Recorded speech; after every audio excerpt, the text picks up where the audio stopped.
আর জয় যিশু, praise the Lord, hallelujah. আমাদের চ্যানেলে আপনাদেরকে আবারও স্বাগত জানাচ্ছি। যদি এখনও আমাদের চ্যানেলটাকে সাবস্ক্রাইব করেননি, সাবস্ক্রাইব করে নেবেন।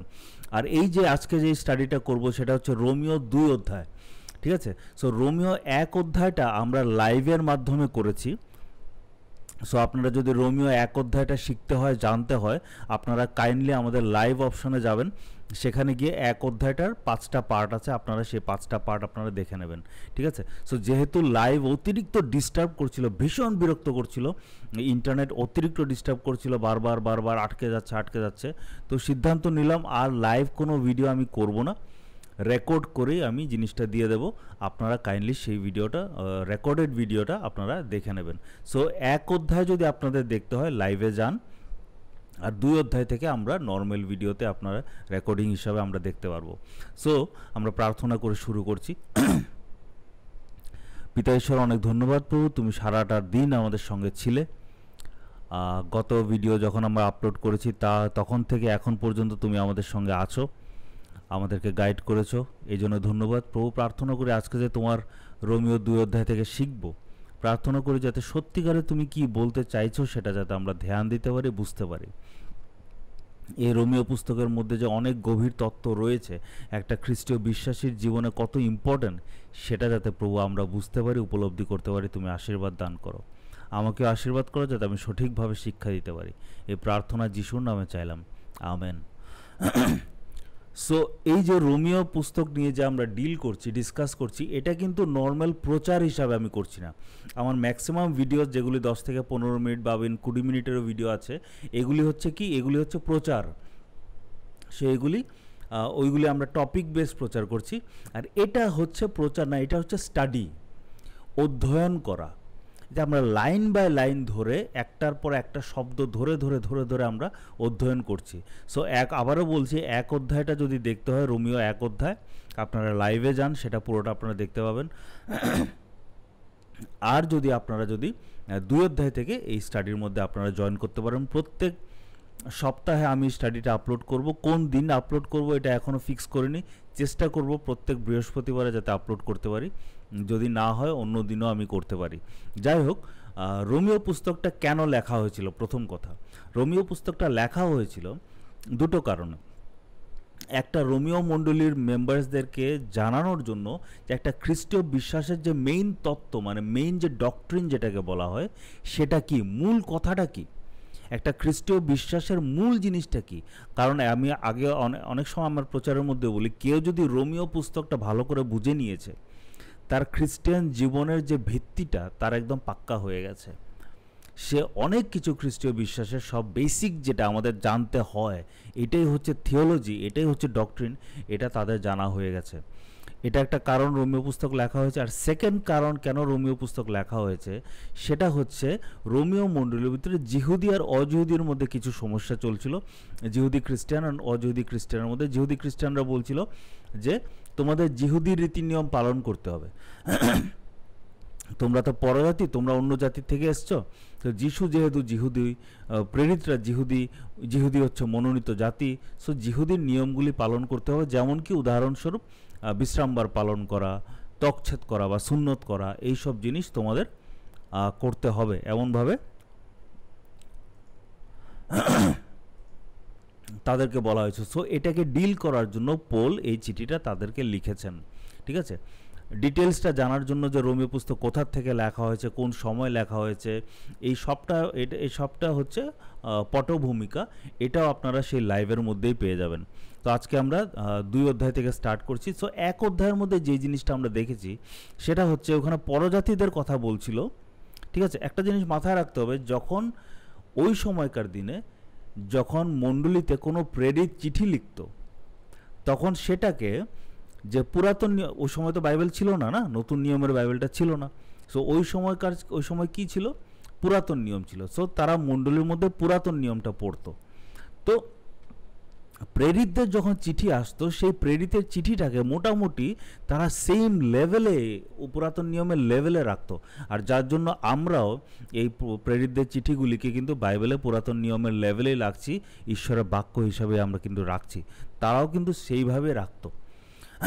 তো ধরুন আপনি রোমিও মণ্ডলের একজন মেম্বার, আপনি খবর পেয়েছেন আরে পোলের চিঠি এসছে, তার মানে আজকে আজকে মণ্ডলীতে আজকে রবিবার সার্ভিসে আজকে পোলের চিঠিটা পড়া হবে, সবার সামনে পড়া হবে, জানি পোল কি লিখেছে।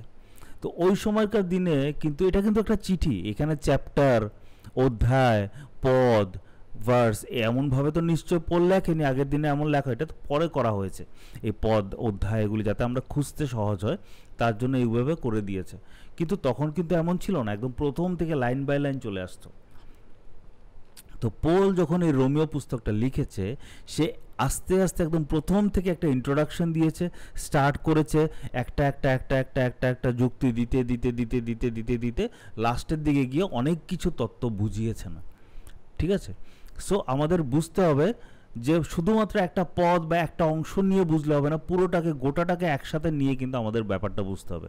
সো এক অধ্যায়ে পোল বলেছে যে যেই সব মানুষরা ঈশ্বরকে মহিমা করেনি তারা ঈশ্বরের ব্যাপারে হয়তো জানে কিন্তু ঈশ্বরের মহিমা করেনি, তারা তাদের দুষ্টতার দ্বারা ঈশ্বরের যে মহিমা সেটাকে চাপিয়ে রেখেছে, ঈশ্বরের সত্যটাকে চেপে রেখেছে, তারা ঈশ্বরের নিরাকার ঈশ্বরের মহিমাটাকে মূর্তির সঙ্গে এক্সচেঞ্জ করেছে, পরিবর্তন করেছে। আর যেই জন্য ঈশ্বর তাদেরকে যা ইচ্ছা তা পাপ করার জন্য ছেড়ে দিয়েছে। মানে ঈশ্বর বলেছে তোরা এত পাপ করছিস, তোরা আমাকে ভয় করিস না, তোরা আমার মহিমা করিস না, তোরা আমাকে অগ্রাহ্য করিস, উল্টা নিজেদের ইচ্ছা মতো ঈশ্বর বানিয়ে তোরা পূজা আরাধনা করছিস, যা ইচ্ছা কর তোরা, এখন যা ইচ্ছা কর, আমার দেখে লাভ নেই, তোরা পাপ কর। যার জন্য মানুষ নানা রকমের নোংরা নোংরা বিকৃত পাপ, যেমন কি বলে হোমোসেক্সুয়াল, যে সমকামী, ঠিক আছে, এমন ধরনের বেবিচার, এই বেবিচারের মধ্যে লিপ্ত হয়ে গেছে, অনেক নোংরামি কাজ করছে, যার জন্য আমরাও আজকালকার সমাজে দেখি কত রকম নোংরামির কাজ হয়। সো এখানে এক অধ্যায় এটা বলেছে, আর বলেছে ঈশ্বরের ক্রোধ তাদের উপর আসছে। তো ওই সময় মণ্ডলীর মধ্যে মানুষরা বসে, স্পেশালি জিহুদিরা হয়তো বসে বসে ভাবছে যে আমরা তো এইসব করি না, এটা পরজাতিদের কথা বলছে, যারা এইসব ধরনের মূর্তি, এই যে খ্রিস্টীয় বিশ্বাসীরা যারা একসময় পরজাতি ছিল তাদের কথা বলছে, তারা এমন ধরনের কাজ করত। আর পরজাতিরা কেমন ধরনের নোংরামি কাজ করত সেটা আমি গত লাস্ট যে লাইভ ভিডিওটা করা হয়েছে এক অধ্যায়ের লাস্ট পার্টটা, পার্ট 5, ওখানে অলরেডি আমি ডিসকাস করে নিয়েছি। আপনারা কাইন্ডলি একদম সিরিয়াল বাই দেখবেন প্লিজ, আপনাদেরকে রিকোয়েস্ট করছি, যেহেতু এটা একটা স্টাডি হচ্ছে, ঠিক আছে, লাইন বাই লাইন স্টাডি হচ্ছে, আপনারা মাঝখান থেকে কাইন্ডলি দেখবেন না, একদম এক অধ্যায়ের এক পদ থেকে দেখুন, তখন আপনারা পুরোটা জিনিস একটার সঙ্গে একটা কানেক্টেড, আপনারা তখন বুঝতে পারবেন। না হলে কিছুটা বুঝবেন, অনেক কিছু তত্ত্ব আছে যেটা আপনারা বুঝতেই পারবেন না, ভাবতেও পারবেন না, এত সুন্দর সুন্দর জিনিস এই রোমিও পুস্তকের মধ্যে রয়েছে। সো আপনাদেরকে বারবার রিকোয়েস্ট করব, যদি এক অধ্যায়ের সবগুলি পার্ট দেখেননি আপনারা কাইন্ডলি দেখে নেবেন। তো যাই হোক, তো জিহুদের এরা ভাবছে যে পরজাতিরা এইসব পাপ করেছে, তারা এইসব নোংরামি করেছে, তারা মূর্তি পূজা করেছে, তারা বাচ্চা বলি দিয়েছে, তারা বেবিচার করেছে, তাদের ব্যাপারে এইসব কথা লেখা আছে। তো 2 অধ্যায়ে এদেরকে দিয়েছে পোল একটা ভালো করে একটা ঠাস করে একটা বাড়ি, ঠিক আছে। কি বলেছে এক পদে দেখি, তোমাদের মনে হতে পারে যে তোমরা তাদের বিচার করতে পারো, তোমাদের মনে হতে পারে যে তোমরা তাদের বলতে ওই সব মানুষরা যারা এইসব ধরনের পাপ করেছে এক অধ্যায় যাদের ব্যাপারে লেখা আছে তাদেরকে তোমরা বিচার করতে পারো, কিন্তু তোমাদের অজুহাত দেওয়ার মতো কিছু নেই। কিন্তু তোমাদের অজুহাত দেওয়ার মতো কি আছে? তোমরা অন্যের বিচার করছো, তোমরা বলছো ওরা খারাপ, ওরা এই, ওরা সে, ওদের ব্যাপারে তোমরা বিচার করছো, কিন্তু তোমাদের অজুহাত তোমরা কি দেবে? তোমাদেরও তো বিচার হবে। কারণ এখানে লেখা আছে, কারণ যেই বিষয়ে তুমি অন্যদের বিচার করো সেই বিষয়ে তুমি নিজেকেই অপরাধী করে তুলছো। কেন? কারণ তোমরা যারা বিচার করো তোমরাও একই কাজ করে থাকো। এইখানে পোল বলছে যে তুমি অন্যের বিচার করছো, তুমি বলছো এই করেছে, ও সেই করেছে, এই করেছে, সেই করেছে, কি এ দ্বারা তো তুমি নিজেকে বিচার করছো। কেন? কিভাবে? কারণ তুমি তো একই কাজ করছো। আমি যদি বলি এ চোর, এ জেলে যাওয়া উচিত, তার মানে আমি যদি চুরি করি আমারও তো জেলে যাওয়া উচিত। আমি যদি বলি এ বেবিচারী, সে মরা উচিত, তার মানে আমিও যখন বেবিচার করেছি আমারও মরা উচিত। মানে কি, আমি যখন অন্যের উপর বিচার আনছি অ্যাকচুয়ালি আমি নিজের উপরও আমি বিচার আনছি, যখন সেম কাজটা আমি একই কাজটা করি। মথি 7:1 কিন্তু যিশু অনেকটা এই কথাই বলেছে যে তোমার নিজের চোখের মধ্যে বড় একটা কাঠ নিয়ে ঘুরছো আর তুমি অন্যের চোখের ধুলি নিয়ে লাফালাফি করছো। মানে তোমার নিজের জীবনে পাপ রয়েছে আর তুমি নিজের পাপটা না দেখে তুমি অন্যর পাপ নিয়ে খোঁচাখুচি করছো। এমন অনেক আমরা খ্রিস্টীয় বিশ্বাসীরা আছি যারা এমন ধরনের কাজ করি। আমরা পাস্টরের দোষ দেখি, আমরা ওর দোষ দেখি, একে বিচার করি, তাকে বিচার করি, ও এমন, ও এমন, ও এমন, কিন্তু নিজের পাপটা আমরা দেখি না। নিজেরটা কে দেখবে? তুমি যে পাপগুলি করছো সেটা কে দেখবে? সো এখানে সমস্যাটা এটাই। এইখানে একটা জিনিস মনে রাখতে হবে, না মথি 7:1 যেখানে বলেছে বিচার করবে না অন্যথা তোমারও বিচার হবে, ঠিক আছে? ওটা আর এটা একই জিনিস, কিন্তু অনেক সময় এটাকে আমরা ভুল বুঝি। আমরা ভাবি যে এখানে বলছে তুমি বিচার কখনো করবে না। আমি বাইবেল পদগুলি পরে দিচ্ছি, কিন্তু এর আগে আপনাদেরকে একটা সিম্পল লজিক যুক্তি আমি জাস্ট একটা দিচ্ছি।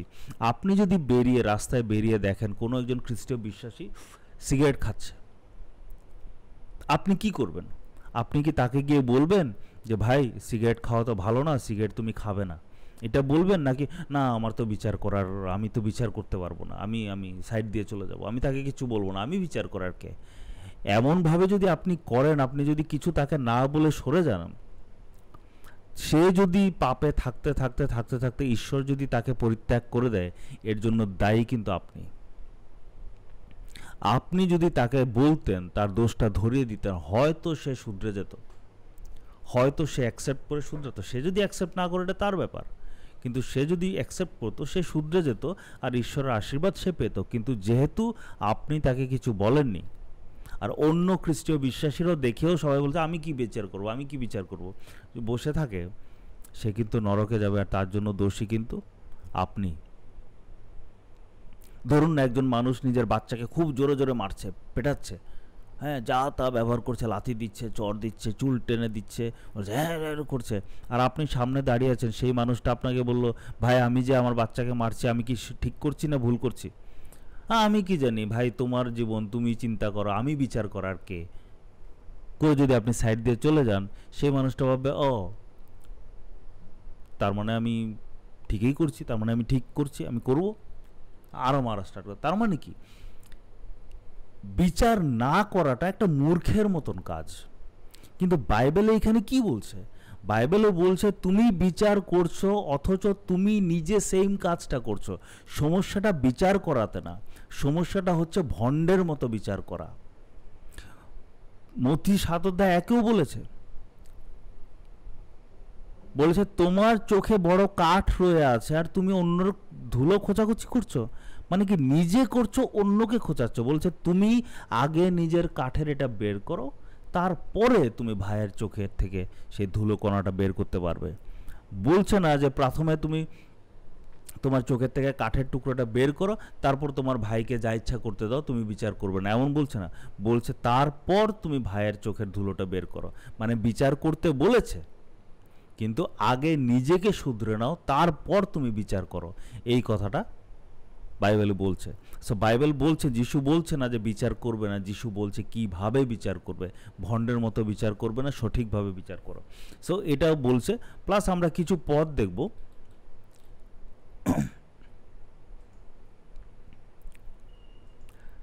যোহন 7:24, শুধু বাহ্যিক বিষয় দেখে বিচার করো না, ন্যায়সঙ্গত বিচার করো। সো এইখানে স্পষ্ট বলছে বিচার করো, ন্যায়সঙ্গতভাবে বিচার করো। মূর্খের মতন শুধু বাইরেটা দেখে একটু কিছু বোঝা, একটু কিছু জেনেই বিচার করে দিলাম এমন না। ভালো করে তুমি পরিস্থিতিটা বোঝো, সব কিছু ভালো করে চিন্তা ভাবনা করো, তারপরে তুমি বিচার করো। সেখানে বলছে না বিচার করবে না, বলছে বিচার করো, কিন্তু ন্যায়সঙ্গতভাবে বিচার করো। যিশায়া 5:20 বলছে, ধিক তাদের যারা মন্দকে ভালো ও ভালোকে মন্দ বলে, যারা অন্ধকারকে আলো ও আলোকে অন্ধকার বলে তুলে ধরে, যারা মিষ্টিকে তেতো ও তেতোকে মিষ্টি বলে। সো এখানে বলছে ধিক তাদেরকে, মানে বাইবেল তাদেরকে ধমকি দিচ্ছে, বলছে ধিক, তোমরা অভিশপ্ত, তোমরা শাস্তি পাবে। কারা? যারা বিচার করতে জানে না, যারা ভালোকে ভালো বলতে জানে না, যারা খারাপকে খারাপ বলতে জানে না, যারা অন্ধকারকে অন্ধকার, আলোকে আলো বলতে জানে না, যারা মিষ্টিকে তেতো বলছে, তেতোকে মিষ্টি বলছে, মানে কি যারা বিচার করতে পারছে না তাদেরকে বলছে তোমরা ধিক। তোমরা কোনটা ভালো কোনটা খারাপ বিচার করতে পারছো না। কে ভালো শিক্ষা দিচ্ছে কে ভণ্ড শিক্ষা দিচ্ছে তোমরা বিচার করতে পারছো না। মথি 7:1 কথা যেটা বলেছিলাম, ওখানে মথি 7:1 যিশু বলেছে বিচার করবে না। মথি 7:15 যিশু বলছে ভণ্ড শিক্ষক থেকে সাবধান থাকো। তা আমি যদি বিচারই করতে না পারি তাহলে আমি কিভাবে বিচার করব কে ভণ্ড শিক্ষক কে ভালো শিক্ষক, কে সঠিক শিক্ষা দিচ্ছে কে ভুল শিক্ষা দিচ্ছে? এটা বুঝতে গেলে তো আমার বিচার করতে হবে না? তো যেটা আমরা আগেই বলেছি, যিশু বলছে না বিচার করতে, যিশু বলছে ভণ্ডের মতো বিচার করবে না। তো এখানে বলছে ভালো আর খারাপের মধ্যে বিচার করতে শিখো। তারপর হিতোপদেশ 17:15 বলেছে দোষীকে বেকসুর খালাস করে দেওয়া ও নির্দোষকে দোষী সাব্যস্ত করা, দুটি বিষয়কে ঈশ্বর সদাপ্রভু ঘৃণা করেন। ঈশ্বর কি ঘৃণা করেন? যখন একজন মানুষ সঠিকভাবে বিচার করতে পারে না, দোষীকে নির্দোষ বলে দিল, নির্দোষকে দোষী বলে দিল। আপনি যদি একটা কোর্টের যদি একজন জাজ, যে জাজের সিটে বসে আছে, বিচারকের সিটে বসে আছে, তার কাছে যখন ক্রিমিনালকে আনা হয় আর লয়ারের তত্ত্ববলি বললো, তারপর বিচারকগুলো আমি কে, আমি তো বিচার করার মতন কে, আমি তো কেউ, ঈশ্বর জানে, এইসব যদি কথা বলে, কি বলবে মানুষ? এই তোমাকে তো বসানো হয়েছে বিচার করতে, তোমার কাছে তত্ত্ব দেওয়া হয়েছে, তুমি বিচার করতে পারো না? আমরা প্রতিদিন বিচার করছি। ইনফ্যাক্ট আপনি যদি কারোর দোষ দেখান আর তখন যদি সে আপনাকে বলে এই তুমি বিচার করবে না, কেন বিচার করছো? তাহলে বেসিক্যালি সে নিজে কি করছে? সে তো আপনাকে বিচার করছে কারণ আপনি বিচার করছেন। তো সেও তো বিচার করছে। আমি যে তার দোষ দেখিয়েছে, সে যে বলেছে এই দোষ দেখানোটা তোমার হয়নি, এটা খারাপ, তার মানে সেও তো বিচার করছে। আমরা প্রত্যেকটা দিন বিচার করি। বিচার ছাড়া কোনো মানুষ বাঁচতে পারে না, এটা সম্ভব না, বিচার করতেই হবে। সিম্পল খাওয়া দাওয়ার থেকে আরম্ভ করে সব কিছু, কোনটা খেলে স্বাস্থ্যকর, কোনটা খেলে স্বাস্থ্যের পক্ষে ক্ষতি, আমরা বিচার করি না। আজকে কোন ড্রেসটা পরবো, এটা পরবো না ওটা পরবো, আমরা বিচার করি না। আজকে আমি অটো দিয়ে যাব না বাস দিয়ে যাব না বাইক দিয়ে যাব না কি দিয়ে যাব, বিচার করি না। আমরা প্রত্যেক দিন যে কোনো জিনিসই আমরা বিচার করছি। আর সেইমভাবে আত্মিক জীবনে আমাদের খুব ইম্পর্টেন্ট বিচার করা, যে কে আমাকে সঠিক রাস্তায় নিয়ে যাচ্ছে, কে ভুল রাস্তায় নিয়ে যাচ্ছে। বাইবেলে বলেছে হিতোপদেশে তুমি ভালো করে বন্ধু সিলেক্ট করো। তো বিচার না করলে আমি বন্ধু সিলেক্ট কিভাবে করব? কে ভালো বন্ধু কে খারাপ বন্ধু আমার বুঝতে হবে। তো সব বিচার আমার করতেই হবে। কিন্তু বাইবেল যেটা এক পদে আমরা দেখলাম, সেখানে বলছে তুমি যদি ভাবো তুমি অন্যের বিচার খালি করবে, চলুন আবার এক পদটা পড়ি। তোমাদের মনে হতে পারে যে তোমরা তাদের বিচার করতে পারো, তুমি অন্যের বিচার করতে পারো। তোমার মনে হতে পারে আমার অধিকার আছে, আমি এর বিচার করব, তার বিচার করব, এর দোষ দেখাবো, তার দোষ দেখাবো। তো বলছে তুমি নিজে একই কাজ করো, তুমি অন্যের বিচার কি করবে আবার? তারপর 2 পদে বলেছে এখন আমরা জানি যে যারা এই ধরনের আচরণে লিপ্ত থাকে, মানে যারা এই ধরনের আচরণ, মানে যারা নিজেকে অতিরিক্ত ধার্মিক ভাবে অন্যদের বিচার করে, নিজের দোষ কখনো দেখে না, তাদের কথা বলছে। তাদের বিরুদ্ধে ঈশ্বরের বিচার সত্যের উপরে ভিত্তি করে হয়। বলেছে তাদের বিরুদ্ধে ঈশ্বরের বিচার আসছে। 1 অধ্যায়ে আমরা দেখেছি যারা একদম পাপে লিপ্ত, ঈশ্বরকে মানে না, ঈশ্বরকে ভয় করে না, তারা মূর্তি পূজা করছে, নোংরামি করছে, বেবিচার করছে, এই বাচ্চা বলি দিচ্ছে, এই করছে সেই করছে, বলেছে ঈশ্বরের বিচার তাদের উপর এসছে। আর এখানে বলছে যারা অতিরিক্ত নিজেকে ধার্মিকভাবে, ধার্মিকতার অহংকার তাদের মধ্যে আছে, উল্টা তারা নিজেরাই এইসব ধরনের পাপ করছে, বলছে তাদের উপরেও বিচার আসছে। মানে সবার উপরেই তো বিচার আসছে। তো আমি বলেছি কিন্তু এটা পোল আস্তে আস্তে আস্তে আস্তে সিস্টেমের দিকে যাচ্ছে। পোল বলছে যারা ঈশ্বরকে বিশ্বাস করে না, ঈশ্বরকে মানে না, তাদের উপর বিচার আসছে। এইখানে বলছে যারা ধার্মিকতায় চলছে, ভালো পথে চলার চেষ্টা করছে, তাদের মধ্যেও যখন ধর্মের অহংকার আসে, তারাও যখন সেম টাইপ অফ পাপ করে, তাদের উপরেও কিন্তু বিচার আসবে। আমরা কেউ কি কোনোদিনও বলতে পারো, যদিও আমরা খ্রিস্টীয় বিশ্বাসী, আমরা মণ্ডলে যাচ্ছি, দশমাংশ দিচ্ছি, এই করছি সেই করছি, আমরা কোনোদিনও বলতে পারবো যে আমরা এমন ধরনের পাপ কোনোদিনও করি না? আমি যখন বলি একজন মানুষকে যে এই মানুষটা এই মানুষটা কি রাগ করে কথা বলে, আমি রাগ করি না কখনো। আমি যদি বলি এ সারাক্ষণ মিথ্যে কথা বলে, আমি কোনোদিনও খ্রিস্টীয় বিশ্বাসী হওয়ার পর মিথ্যে কথা বলিনি। ও তো মেয়েবাজি করে। আপনি বা আমি খ্রিস্টীয় বিশ্বাসী হওয়ার পর একবারও মহিলাদের দিকে বা পুরুষের দিকে খারাপভাবে তাকাইনি। আমরা কোনো সময় পরচর্চা পরনিন্দা করিনি। খ্রিস্টর পথে আসার পরে কি আমরা 100% পারফেক্ট হয়ে গেছি, যিশু হয়ে গেছি? না তো। তো বলছে আমাদের মতো মানুষের জন্য ঈশ্বরের বিচার অপেক্ষা করছে। তখন আপনি ভাবতে পারেন তাহলে আমার যিশুর পথে চলে কি লাভ হলো? আস্তে আস্তে বলে না হিন্দিতে, সবর কা ফল মিঠা হতা হ্যায়। পোল এখনো আসল জায়গাতে আসেইনি। পোল আস্তে আস্তে আস্তে আস্তে যুক্তি স্থাপন করছে। প্রথম বলেছে যারা পাপে লিপ্ত তাদের জন্য বিচার এসছে। দ্বিতীয় বলছে যারা ধার্মিকতায় চলার চেষ্টা করছে কিন্তু তারপরেও পাপ করছে, তাদের জন্যও বিচার আসছে। ঠিক আছে? তো আর এখানে একটা ইন্টারেস্টিং জিনিস বলেছে, ঈশ্বরের বিচার সত্যের উপরে ভিত্তি করে হয়। ঈশ্বরের বিচার সত্যের উপর। মানুষের বিচার কিন্তু গ্যারান্টি নেই যে সত্যের উপর বিচার হবে কিনা। আমি যতই ভালো মাইন্ডে, ভালো মানসিকতায় বিচার করার চেষ্টা করি, তাও আমার বিচার কিন্তু 100% পারফেক্ট নাও হতে পারে। আমিও কিন্তু ভুলভাল সিদ্ধান্তে আসতে পারি, কারণ আমি তো সবটা জানি না। কিন্তু ঈশ্বর সব জানে। ঈশ্বর সবগুলি ক্রাইটেরিয়া মাথায় রেখে বিচার করবেন। যদি আমি কোনো একটা পাপ করেছি, ঈশ্বর বলবেন ওই মোমেন্টে তার পাপ করা ছাড়া আর কোনো উপায় ছিল কিনা, তাকে পাপ করতে কে উস্কিয়েছে, সে যে পাপটা করেছে সে কি ওই পাপটা না করার কোনো রাস্তা ছিল? সে কি পাপটা না করতে পারত? তার মধ্যে বিশ্বাস কত বেশি ছিল, তার মধ্যে শক্তি, নিজেকে নিয়ন্ত্রণ করার শক্তি কতটুকু ছিল, তার মানসিক অবস্থা ওই মোমেন্টে কেমন ছিল, তার পারিপার্শ্বিক পরিস্থিতি ওই মুহূর্তে কেমন ছিল, এই সব কিছু মাথায় রেখে ঈশ্বর বিচার করবেন। কারণ ঈশ্বর সব জানে। আমার মানসিক অবস্থা কি ঈশ্বর জানেন। আমি যখন পাপটা করেছি ওই মোমেন্টে আমার পরিবেশটা কেমন ছিল ঈশ্বর জানেন। আমার মধ্যে সেই পাপটার সাথে লড়াই করার ক্ষমতা ওই মোমেন্টে ছিল কি না এটা ঈশ্বর জানেন। প্রলোভনটা কত বেশি শক্তিশালী ছিল এটাও ঈশ্বর জানেন। হালকা ফুলকা প্রলোভনে পড়ে গেছি, এটার জন্য নেই। কিন্তু খুব কঠোর প্রলোভন এসছে, এটার থেকে আমার বের হবার খুব কষ্ট ছিল, তখন হয়তো ঈশ্বর কম বিচারটা কিভাবে করবে আমি জানি না। কিন্তু ঈশ্বর এই সব কিছু জিনিস তত্ত্বগুলি রেখে, মাথায় রেখে বিচার করবেন। উনার বিচারটা 100% সত্যের উপর নির্ভর করে হবে।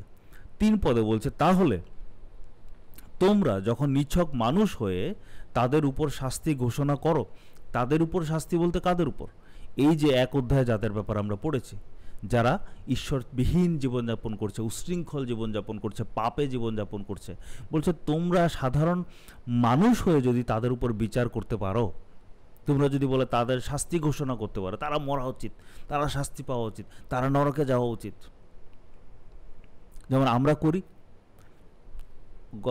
লাইভ ভিডিওতে অলরেডি আমরা পার্ট 5-এ, রোমিও পুস্তক 1 অধ্যায়ের পার্ট 5-এ আমরা অলরেডি ডিসকাস করেছি, যেখানে যে নির্ভয়া রেপ কেস যেটা দিল্লিতে হয়েছিল খুব ভয়াবহ, আর রিসেন্টলি কলকাতাতে হয়েছে মেডিকেল কলেজে। নির্ভয়া কেসে 5 জন না কজন মিলে, ভুলে গেছে এক্স্যাক্টলি, এই মেয়েটার সাথে তারা রেপ করেছে। করার পর ইভেন লোহার রড নিয়ে তার যৌনাঙ্গ দিয়ে ঢুকিয়ে এভাবে করেছে। কি দরকার ছিল তাদের এইসব করার? তারপর হাত ভেতরে ঢুকিয়ে, যৌনাঙ্গ দিয়ে হাত ঢুকিয়ে নারী ভুঁড়ি টেনে বের করে দিয়েছে। মানে এত হিংস্রতা, এত নোংরামি কিসের দরকার? রেপ করেছিস, আমি রেপ করাটা করেছিস বলতে মানে ভালো করেছিস না, আরে এতটুকু করেছিস ছেড়ে দে না। দোকানে রড ঢুকিয়ে তোর কি আনন্দ লাগে? পেটে যৌনাঙ্গ দিয়ে হাত ঢুকে নারী ভুড়ি টেনে বের করে, এটা কি আনন্দ তোমাদের? রিসেন্টলি আমাদের এখানে, আমাদের ত্রিপুরাতে দুজন ভাই বড় হয়ে গেছে, নিজের বয়স্ক মাকে ঠান্ডা মাথায় প্ল্যান করে মাকে নিয়ে গেছে বাড়ি থেকে, নিয়ে জঙ্গলে নিয়ে গেছে, জঙ্গলে নিয়ে গিয়ে গাছের মধ্যে হাত বেঁধেছে, বেঁধে কেরোসিন ঢেলে জীবন্ত জ্বালিয়ে দিয়েছে মাকে। মানে ভাবুন, বয়স্ক মা, 2 ছেলে নিয়ে যাচ্ছে, মা হয়তো ভাবছে জানি ছেলে কোথায় নিয়ে যাচ্ছে আমাকে। এখন যদি পরিবারে অশান্তি হয়ে থাকে, মা হয়তো ভয় পাবে ছেলে আমাকে কোথায় নিয়ে যাচ্ছে, কি করবে আমাকে। বা যদি পরিবারে বেশি একটা অশান্তি নাই, মা হয়তো ভাবছে 2 ছেলে আমাকে হয়তো কোথাও ঘোরাতে নিয়ে যাবে।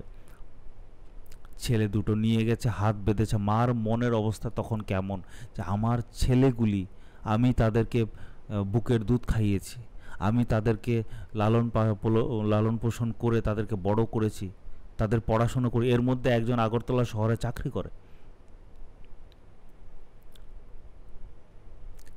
তো সে চাকরি করেছে, ব্যবসা করছে, আরেকজন ব্যবসা করে। এরা এখন আমাকে হাত বাঁধছে, ওরা তো মারবে, মা তো বুঝে গেছে, জীবন্ত জ্বালিয়ে দিয়েছে। নিজের মাকে একজন কিভাবে জীবন্ত জ্বালিয়ে দিতে পারে, তাও ঠান্ডা মাথায়, রাগের মাথা ঢুম করে দিয়ে দিয়েছে, হয়ে গেছে, তবুও বলতে পারে আচ্ছা রাগের মাথায় হোশ ছিল না, ঠান্ডা মাথায়। তো এইগুলি যখন আমরা শুনি আমাদের মধ্যে রাগ আসে, আমাদের এইসব মানুষদেরকে, তাদেরকে জীবন্ত জ্বালিয়ে দেওয়া উচিত, যারা এইভাবে রেপ করেছে, যারা এইভাবে রড ঢুকেছে। ইচ্ছে তো আমরা বলি যে এসব মানুষকে ধরে তাদের ফাঁসি দেওয়া উচিত না, আগে তাদের হাত দুটো কেটে দেওয়া উচিত, তারপর তাদেরকে ফাঁসি দেওয়া উচিত। অনেকে বলে তাদের চামড়াগুলি ছুলে মরিচ দিয়ে, গরম মরিচ আর লবণ দিয়ে মেখে দেওয়া উচিত। তো এমনভাবে আমরা যখন এইসব ধরনের পাপ শুনি, আমরা যখন শুনি যে বেবিচার করছে, আমরা যখন শুনি যে রেপ করছে, আমরা যখন শুনি যে মার্ডার করছে, আমরা যখন শুনি যে কেউ খুব মিথ্যা কথা, খালি মিথ্যা কথা, আমাদের মধ্যে রাগ ওঠে, একে চার্চে আসতে দেওয়া উচিত না, এ চার্চ থেকে বের করে দেওয়া উচিত, এ খ্রিস্টান হওয়ার যোগ্যই নয়, এ শাস্তি পাওয়া উচিত। তো আমরা কিন্তু মানুষের পাপ, অপরাধ এগুলি দেখলে আমাদের মধ্যে একটা ন্যায় বিচারের জন্য একটা ইচ্ছা আসে।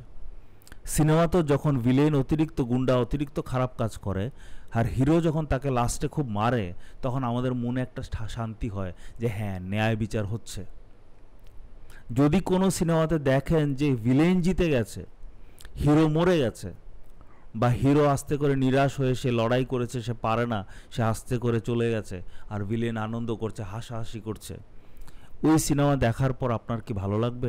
আপনার মনে অশান্তি আসবে, ইস কি হলো ফিল্মটার মধ্যে, হিরোটা কিছু করতে পারলো না। সত্যি আসলে মানুষের জীবনটা এমনই, কত নিরাশ, কত। তো সিনেমাটা দেখার পর আপনার আনন্দ লাগবে না, আপনি নিরাশায় চলে যাবেন, আপনি হতাশায় চলে যাবেন।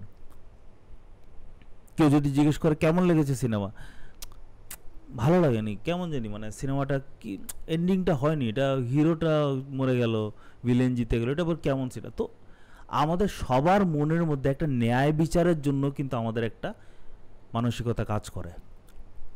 তো বলছে এখানে, তোমরা নিছক মানুষ, মানে সাধারণ মানুষ হয়ে যদি তোমরা মানুষের উপর শাস্তি ঘোষণা করতে পারো, তাকে ফাঁসি দেওয়া উচিত, তাকে চার্চ থেকে বের করে দেওয়া উচিত, তাকে মেরে ফেলা উচিত, তার হাত কেটে দেওয়া উচিত, এমন ধরনের পাপ শাস্তি তুমি ঘোষণা করতে পারো, অথচ নিজেরাও একই কাজ করো।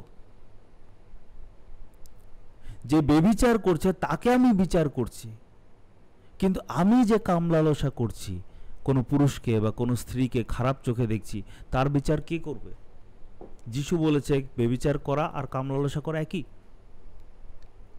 যিশু বলেছে মার্ডার করা, রাগ করা একই। আমি ওই মানুষটাকে রাগারাগি করছি কারণ সে হত্যা করেছে, নিজের মাকে হত্যা করেছে, শাস্তি দেওয়া উচিত। আমি যে রাগ করেছি, অনেক সময় আমি গাড়ি চালাচ্ছি, হঠাৎ সামনে দিয়ে মং করে বাইক একটা চলে গেছে, কি গাড়ি চালাস, বললাম এই যে রাগ করলাম, এটার শাস্তি কে দেবে? এটার বিচার কে করবে? বলছে আমরা অন্যদের পাপের জন্য শাস্তি ঘোষণা করি, ওয়ারেস অথচ নিজে এইসব পাপ করছি। তখন কি মনে হয়, লাইনটাতে দেখুন, তখন কি মনে হয় যে তোমরা ঈশ্বরের ন্যায় বিচার এড়াতে পারবে? তোমার কি মনে হয়, তুমি অন্যর দোষ দেখাচ্ছ, তুমি কি ঈশ্বরের ন্যায় বিচার এড়াতে পারবে? তুমি কি নিজেকে পারফেক্ট ভেবে বসে আছো? তুমি কি ভাবছো যে আমি কোনো পাপ করিনি? তুমিও তো পাপ করেছো, তোমারও বিচার হবে। আবারও বলছে, 1 অধ্যায়ে পোল বলেছে যারা পাপে লিপ্ত, যারা ঈশ্বরকে বিশ্বাস করে না, ঈশ্বরের কথা চিন্তা করে না, মূর্তি পূজা করছে, এই করছে, সে করছে, মানে জীবন্ত ঈশ্বরকে আরাধনা করে না, তাদের উপর ন্যায় আসছে।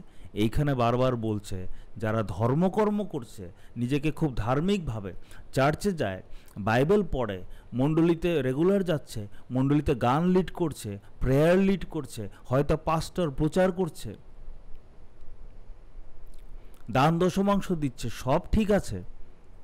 বাইবেল বলছে তুমি তো পাপ করো, 100% পবিত্র তো তুমি না, তুমি তো যিশু হয়ে যাওনি, খ্রিস্টেতে বিশ্বাস করার পর তো তুমি পারফেক্ট হয়ে যাওনি।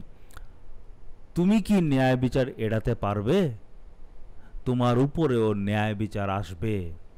এখন আবারও বলছি, আপনি বলতে পারেন তাহলে আমি যিশুর পথে চলে কী লাভ, তাহলে তো আমি নরকে যাব, কি হবে? না না, আবারও বলছি, সবর কা ফল মিঠা হতা হয়। আস্তে আস্তে আপনি 4 অধ্যায় 5 অধ্যায় অবধি অপেক্ষা করুন, আপনি বুঝতে পারবেন পোল আস্তে আস্তে আস্তে আস্তে কোথায় যাচ্ছে, কোন দিকে যাচ্ছে। অথবা 4 পদ, অথবা তোমরা কি তার দয়া, সহিষ্ণুতা ও ধৈর্যের ঐশ্বর্যের প্রতি অবজ্ঞা করছো, এই কথা না বুঝে যে ঈশ্বরের করুণা তোমাদের অনুতাপের পথে নিয়ে যায়। এটা বলছে ঈশ্বরের যে দয়া, সহিষ্ণুতা, ধৈর্য, এটা কি তোমরা অবজ্ঞা করছো? না, আরে ঈশ্বর তো দয়া করবেই। 1 অধ্যায় কি বলেছে, যে মানুষ পাপ করতে করতে করতে করতে ঈশ্বর তাদের প্রতি ধৈর্য ধরতে ধরতে ধরতে ধরতে ধরতে ধরতে একদিন বললো, দেখ যা ইচ্ছা কর। সোডোম আর গোমরার ক্ষেত্রে আমরা কি দেখি, ঈশ্বর ধৈর্য ধরতে ধরতে ধরতে ধরতে বলল তোদেরকে এখন আমি ধ্বংস করব, অতিরিক্ত হয়ে গেছে। আমরা আদি পুস্তকে দেখি অব্রাহামকে ঈশ্বর বলেছে ভবিষ্যতে কানান দেশে তোমার বংশধরেরা গিয়ে থাকবে, এর আগে তারা মিশরে দাসত্ব করবে, তারপরে তাদেরকে কানান দেশে নিয়ে যাওয়া হবে, কারণ অমরীয়দের পাপ তখনও ভরে যায়নি, পাপ এখনও পূর্ণ হয়নি। এটা হিন্দিতে খুব সুন্দর বলে, হিন্দুরাও এটা খুব বলে, পাপ কা ঘড়া ভর গেয়া। বাংলাতে কি জানি, পাপ কা ঘড়া ভর গেয়া মানে কি, পাপ এত বেশি হয়ে গেছে যে উতলে পড়ছে। এটাই বলেছে যে এদের পাপ এখনও সম্পূর্ণ হয়নি, মানে অমরীয়রা অব্রাহামের আগের থেকে পাপ করে যাচ্ছে, অব্রাহামের সময় পর্যন্ত তাদের পাপ পূর্ণ হয়নি। আর তারপর আমরা জানি অব্রাহাম, তাদের ইসাক, অব্রাহামের পরে ইসাক আসলো, ইসাকের পরে জাকব আসলো, জাকবের পরে গিয়ে জোসেফ গেল ওই মিশর দেশে, মিশর দেশে গিয়ে কত বছর তারা থাকলো, তারপর তারা দাসত্বে গেল, এই দাসত্ব 400 বছর করলো, তারপরে তারা আবার 40 বছর মরুভূমিতে ঘোরাঘুরি করলো, তারপরে তারা অমরীয়তে কানানে গেছে। তার মানে এত বছর ধরে ঈশ্বর ধৈর্য ধরে বসে আছে এই অমরীয়রা যদি মন পাল্টায়, কিন্তু তখন তাদের পাপ এত বেড়ে গেছে যে ঈশ্বর ইসরায়েলিদেরকে ব্যবহার করেছে তাদেরকে ধ্বংস করার জন্য। ঈশ্বর অনেকভাবে ধ্বংস করে, আমরা দেখি নোহর সময় জলপ্লাবন দিয়ে ধ্বংস করেছে, সোডোম এন্ড গোমরাকে আকাশ থেকে আগুন দিয়ে ধ্বংস করেছে। তারপরে ইসরায়েলের মানুষরা যখন বাইবেলে পুরাতন নিয়মে অনেকবার পাপ করেছে, অতিরিক্ত পাপ করছে, তা অসিরীয়দেরকে দ্বারা, ব্যাবিলনীয়দেরকে দ্বারা, পার্সিয়ানদেরকে দ্বারা ঈশ্বর তাদেরকে ধ্বংস করেছে, শাস্তি দিয়েছে। একইভাবে ইসরায়েলিদেরকেও ব্যবহার করেছে এই অমরীয়, কানানীয়, তাদেরকে শাস্তি দেওয়ার জন্য। যাই হোক, তো এখানে আমরা দেখি ঈশ্বরের ধৈর্য এই অমরীয়দের শাস্তি দেওয়ার জন্য কয় বছর লাগিয়েছে। এদিকে 40 বছর মসিতারা মরুভূমিতে গেছে, 400 বছর দাসত্বে ছিল। জোসেফ কত বছর, প্রায় অ্যাটলিস্ট 40-50 বছর তো নিশ্চয় ওখানে ছিল জোসেফ, তারা মিশর দেশে। তার আগে জাকবের জীবন, তার আগে ইসহাকের জীবন, তার আগে অব্রাহামের জীবন, আর অব্রাহামের আগের থেকেই তো তারা পাপ করে আসছে। তার মানে কত বছর?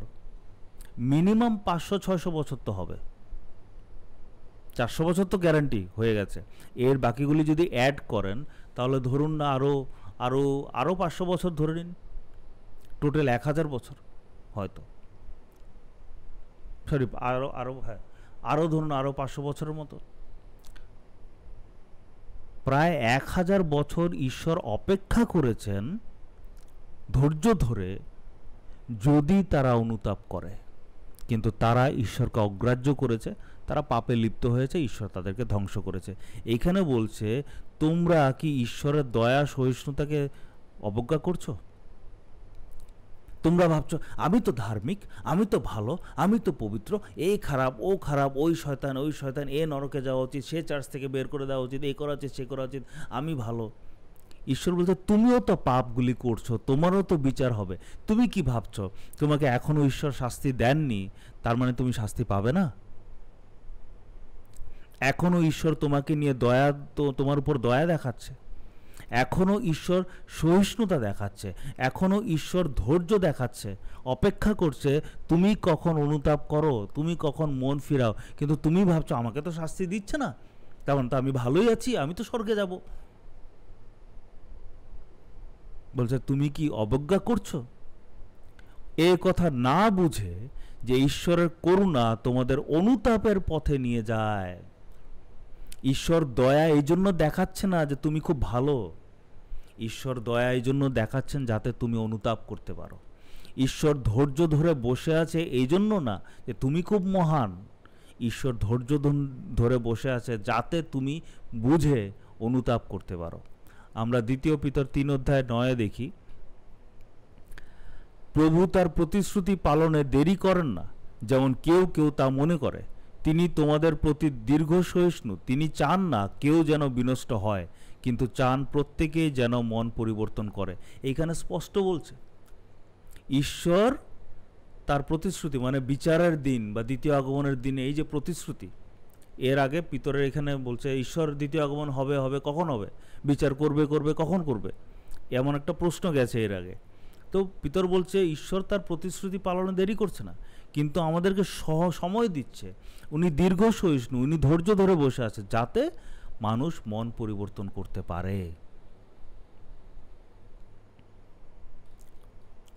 5 পদে পড়ব, 6 পদ থেকে আমরা আরেকদিন করব। 5 পদে লেখা আছে, কিন্তু তোমাদের একগুঁয়ে ও অনুতাপহীন হৃদয়ের কারণে তোমরা নিজেদেরই উপরে ঈশ্বরের সেই ক্রোধ প্রকাশ করার দিনের জন্য ঈশ্বরের ক্রোধ জমা করছো, যেদিন তার ধর্মময় ন্যায় বিচার প্রকাশিত হবে।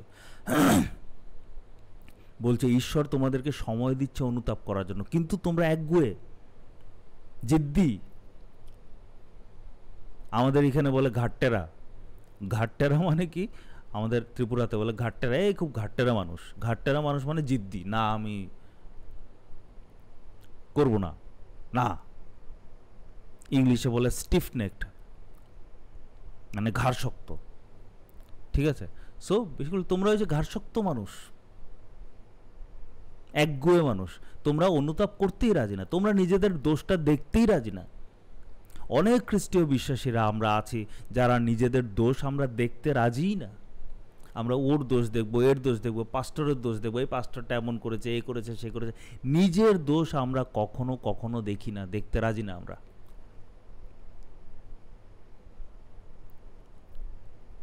আমরা সব সামনে আমি এই করেছি, আমি ওই করেছি, আমি এটা, আমি সেটা, আমি তো নিজের দোষ আমরা দেখতে চাই না। হ্যাঁ আমি এই পাপ করেছি, কিন্তু আসলে কিন্তু আমি ভালো মানুষ। হ্যাঁ আমি রাগ করেছি, কিন্তু আমি কিন্তু কারোর ক্ষতি করিনি। হ্যাঁ আমি একটু কামলালসা করেছি, কিন্তু বেবিচার কিন্তু আমি করিনি। মানে কি, একটা খারাপ বলে সঙ্গে সঙ্গে আমি আবার না এটা কিন্তু আমি করিনি, আমি কিন্তু ভালো মানুষ। তার মানে বেসিক্যালি কি বোঝাচ্ছে, যে আমরা নিজেদের দোষটা দেখার জন্য প্রস্তুত নই। আমরা ভাবছি ঈশ্বর তো শাস্তি দিচ্ছেন না, ঈশ্বর তো ধৈর্যশীল, তো আমরা ভাবছি আমি তো মনে হয় খুব ভালো, এই জন্য ঈশ্বর শাস্তি দিচ্ছেন না। কিন্তু একটু আগে আমরা পড়লাম ঈশ্বর শাস্তি দিচ্ছেন না এই জন্য না যে আমি খুব ভালো, ঈশ্বর শাস্তি দিচ্ছেন না কারণ উনি ধৈর্যশীল, উনি আমাকে সময় দিচ্ছে অনুতাপ করার জন্য। বলছে কিন্তু তোমরা তো অনুতাপ করছো না। এই 5 পদে এই অনুতাপহীন হৃদয়ের জন্য তোমরা নিজেদের উপরে ঈশ্বরের ক্রোধ জমা করছো। জমা করা খুব ডেঞ্জারাস, ঠিক আছে? যখন একটা ছাত্র রেগুলার বেসিসে পড়াশোনা না করে, সে পড়াটা জমিয়ে রাখে, জমিয়ে রাখে, পরীক্ষার আগে তার মাথা খারাপ হয়ে যায়, এত পড়া। একইভাবে যখন আমরা ঈশ্বর যদি রোজ রোজ আমাদেরকে একটু একটু করে শাস্তি দিত, তাহলে হয়তো ভালোই ছিল, শাস্তিটা কম হতো। কিন্তু এই যে শাস্তিটা জমতে একদিন আসবে দুজুম করে। একটা হিন্দিতে কাহাওয়াত আছে, উপরওয়ালা কি জানি, যাই ভুলে গেছি, মানে ঈশ্বরের শাস্তি দেখা যায় না, কিন্তু যখন আসে একদম সব শেষ। মানে উপরওয়ালা কি লাঠি জব গিরতা है আওয়াজ নেই করতে না, কি জানি এমন একটা মিনিংটা আমি এক্স্যাক্টলি ভুলে গেছি। মানে ঈশ্বর এমনিতে কিছু শাস্তি দেবেন না ফট করে, কিন্তু যখন দেবেন এমনভাবে দেবেন পুরো শেষ করে দেবে। তো আজকে আমরা এটাই দেখলাম যে ঈশ্বরের ন্যায় বিচার প্রকাশিত হবে।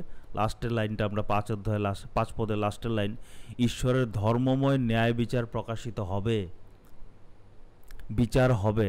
আর আপনি সেই বিচারের দিনের জন্য প্রস্তুত কিনা? যারা অতিরিক্ত পাপে জীবনযাপন করছে তাদের বিচার হবে। আর আপনি আর আমি যারা নিজেদেরকে খুব ধার্মিক ভাবি, আমরা মণ্ডলী যাচ্ছি, এই করছি সেই করছি, আমাদেরও বিচার হবে। আমরা সবাই যিশুর দ্বিতীয় আগমনের সাইন কি? প্রকাশিত বাক্যর মধ্যে এই যে 7টা ঘোড়া, এর অর্থ কি? এই আকাশ থেকে এই বিস্ট, বাংলাতে কি বলে, যাই হোক, ও মানে যে অ্যান্টিক্রাইস্ট বলে, সে আসবে, সে কে? এই তুরি যে বাজবে, তুরিটার অর্থ কি? এইগুলি নিয়ে আমরা খুব খুশি। যিশুর দ্বিতীয় আগমন কখন হবে? ও, যুদ্ধ হচ্ছে, ভূমিকম্প হচ্ছে, দুর্ভিক্ষ হচ্ছে, যিশুর দ্বিতীয় আগমন হবে। আমরা এটা নিয়ে খুব খুশি, খুব আনন্দ করি। র্যাপচার কখন হবে, এই হবে, কখন হবে। আপনার শেষ দিন কখন হবে কখনো ভাবছেন? আপনি কোন দিন মরবেন কখনো জানার চেষ্টা করেছেন? যিশুর দ্বিতীয় আগমন কখন হবে এটাকে জানার খুব চেষ্টা চলছে। ভালো কথা, আমি বলছি না এটা খারাপ, যিশু বাইবেলে দিয়েছে যাতে আমরা বুঝতে পারি। কিন্তু আপনার বিচার কখন হবে? আপনার আপনার মৃত্যু কখন হবে? আপনার শেষ দিন কখন আসবে? এটা বোঝেন? এটার জন্য কি প্রস্তুত? তো আজকে আমরা এটাই দেখলাম, 1 অধ্যায়ে দেখলাম যারা একদম পাপে লিপ্ত তাদের বিচার হবে। এইখানে আমরা দেখলাম যারা ধার্মিকতার পথে চলার চেষ্টা করছে অথচ পাপও করছে, আর সে অন্যের বিচার করছে, নিজের দোষটা কখনো দেখছে না, আর ঈশ্বর যে তার প্রতি ধৈর্য দেখাচ্ছে সে ভাবছে আমি তো ভালো, তাদেরও বিচার হবে। জয় যিশু, প্রেজ দ্য লর্ড। আমরা প্রার্থনা করে শেষ করছি। পিতা ঈশ্বর, অনেক ধন্যবাদ, তুমি আজকে আমাদেরকে আশীর্বাদ করেছো বুঝতে যে যারা পাপে লিপ্ত তাদেরও বিচার হবে, যারা ভালো নিজেকে ভাবে আর ভালোর পথে চলার চেষ্টাও করছে, কিন্তু তারপরেও তারা কিন্তু কিছু না কিছু পাপ করছে, সবাই করছে, আমরা প্রত্যেকজন মানুষ করছি, আমাদেরও বিচার হবে। এই বিচারের থেকে কিভাবে বাঁচবো প্রভু, এটা আমরা পরে দেখব। 3 অধ্যায়, 4 অধ্যায়, 5 অধ্যায়, 6 অধ্যায় আমরা দেখব, 7 অধ্যায় আমরা দেখব। তুমি আমাদেরকে আশীর্বাদ করো, এই রোমিও পুস্তকের স্টাডিতে তুমি আমাদেরকে ব্লেস করো। প্রার্থনা যিশুর নামে চাইলাম, আমেন।